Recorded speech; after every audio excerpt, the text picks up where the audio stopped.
हरे कृष्णा। ओम नमः शिवाय। नमस्कार दोस्तों, स्वागत है आपका एक बार फिर से मेरे चैनल गुरु अमृत कहानियाँ पर। साल की सबसे बड़ी अमावस्या मौनी अमावस्या के बारे में कौन नहीं जानता है। इस व्रत को साधु संत तो करते ही हैं, लेकिन गृहस्थ भी इस व्रत को अवश्य ही करते हैं, क्योंकि इस व्रत का महत्व सभी अमावस्या के महत्व से कुछ अधिक ही होता है और इसका फल भी सभी अमावस्याओं से अधिक मिलता है। आइए जानते हैं मौनी अमावस्या व्रत कथा और पूजा विधि। भक्तगण और श्रोताओं, जानिए मौनी अमावस्या की व्रत कथा। मौनी अमावस्या की कथा को लेकर जो प्रचलित कथा है, उसके अनुसार प्राचीन काल में एक ब्राह्मण परिवार कांचीपुरी में रहता था। पति पत्नी दोनों ही धर्मात्मा थे और धर्म पूर्वक अपनी गृहस्थी चलाते थे। इनका नाम देवस्वामी था और इनकी पत्नी का नाम धनवती था। इनके 7 पुत्र और एकमात्र पुत्री थी, जिसका नाम गुणवती था। ब्राह्मण ने अपने 7 पुत्रों का विवाह करवा दिया था। जब गुणवती सयानी हुई तो देवस्वामी से धनवती ने कहा कि पुत्री के विवाह के लिए अब वर देखना चाहिए। ब्राह्मण ने अपने छोटे पुत्र को बहन गुणवती की कुंडली दी और कहा कि जाओ ज्योतिषी से अपनी बहन की कुंडली दिखवा लाओ, जिससे गुणवती के विवाह की बात आगे चले। छोटे भाई ने ज्योतिषी को कन्या की कुंडली दिखाई। ज्योतिषी ने बताया कि सप्तपदी के 7वें फेरे के होते ही कन्या विधवा हो जाएगी। ज्योतिषी की यह बात जब ब्राह्मण परिवार को मालूम हुआ तो वह बहुत दुखी हो गया और इसका उपाय पूछा। ज्योतिषी ने बताया कि ब्राह्मण सिंगल द्वीप में एक पतिव्रता महिला रहती है, जिसका नाम सोमा धोबिन है। यदि कन्या की शादी से पहले सोमा आपके घर आकर पूजन करें और अपना आशीर्वाद दे तो यह दोष दूर हो जाएगा। ब्राह्मण ने अपनी पुत्री गुणवती को अपने सबसे छोटे पुत्र के साथ सिंगल द्वीप भेज दिया। दोनों भाई बहन सागर किनारे पहुंचकर उसे पार करने के बारे में विचार करने लगे। जब समुद्र को पार करने का कोई रास्ता नहीं मिला तो दोनों भूखे प्यासे एक पीपल वृक्ष के नीचे आराम करने लगे।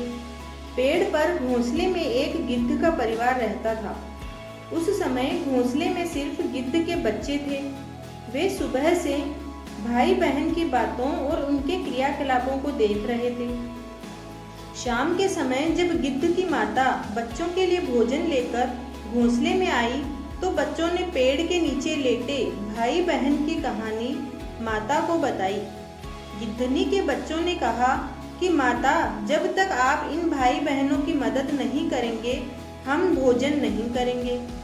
उनकी बातें सुनकर गिद्ध की माता को दोनों भाई बहनों पर दया आई और बच्चों के कहने से उसने कहा कि तुम लोग अब चिंता मत करो, मैं इन्हें सागर पार करवा दूंगी। बच्चों ने माता की बातों को सुनकर खुशी खुशी भोजन ग्रहण किया। गिद्ध की माता बच्चों को भोजन करवाकर दोनों भाई बहनों के पास आई और बोली कि मैंने आपकी समस्या को जान लिया है, आप चिंता मत कीजिए, आपकी समस्या का निदान मैं कर दूंगी और कल सुबह मैं आप दोनों को सोमा धोबिन के पास पहुंचा दूंगी। गिद्ध की बातों को सुनकर दोनों भाई बहनों का मन आनंदित हो गया और उन्होंने वन में मौजूद कंद मूल फल खाकर रात काट ली। सुबह होते ही गिद्धनी ने दोनों भाई बहनों को अपने पैरों में लटकाकर समुद्र पार करवा दिया और सिंगल द्वीप में सोमा धोबिन के घर पहुंचा दिया। गुणवती सोमा धोबिन के घर के पास ही छुपकर रहने लगी। हर दिन सुबह होने से पहले गुणवती सोमा के घर साफ सफाई करके घर को लीप दिया करती थी। एक दिन सोमा ने अपनी बहुओं से पूछा कि प्रतिदिन हमारा घर कौन लीपता है, कौन साफ सफाई कर जाता है। बहुओं ने प्रशंसा के लोभ से कहा कि हमारे अलावा यह काम और कौन करेगा। लेकिन सोमा को बहुओं की बातों पर भरोसा नहीं हुआ और यह जानने के लिए कि पूरी रात जागती रही कि कौन है जो हर दिन सूर्योदय से पहले घर लीप जाता है। सोमा ने देखा कि एक कन्या उसके आंगन में आई और आंगन को लीपने लगी। सोमा गुणवती के पास आई और उससे पूछने लगी कि बेटी, तुम कौन हो और क्यों हर सुबह मेरे आंगन को लीप कर चली जाती हो। गुणवती ने तब अपना सारा हाल सोमा धोबिन से कह डाला। गुणवती की बातों को सुनकर सोमा ने कहा कि तुम्हारे सुहाग के लिए मैं तुम्हारे साथ अवश्य चलूंगी। सोमा धोबिन गुणवती के साथ चलने के लिए तैयार हो गई, लेकिन जाने से पहले उसने अपनी बहुओं से कहा, अगर मेरे जाने के बाद घर में किसी की भी मृत्यु हो जाए तो जब तक मैं ना आऊं उनके शरीर को ना उठाया जाए और मेरी इस बात का कड़ाई से पालन करें। सोमा ने ब्राह्मण के घर आकर पूजन किया, लेकिन विधि का विधान कौन टाल सकता है। गुणवती का विवाह होते ही उसके पति की मृत्यु हो गई। तब सोमा ने अपने सभी पुण्य गुणवती को दान कर दिया। सोमा के पुण्य से गुणवती का पति जीवित हो गया, लेकिन पुण्यों की कमी से सोमा के पति, बेटे और दामाद की मृत्यु हो गई।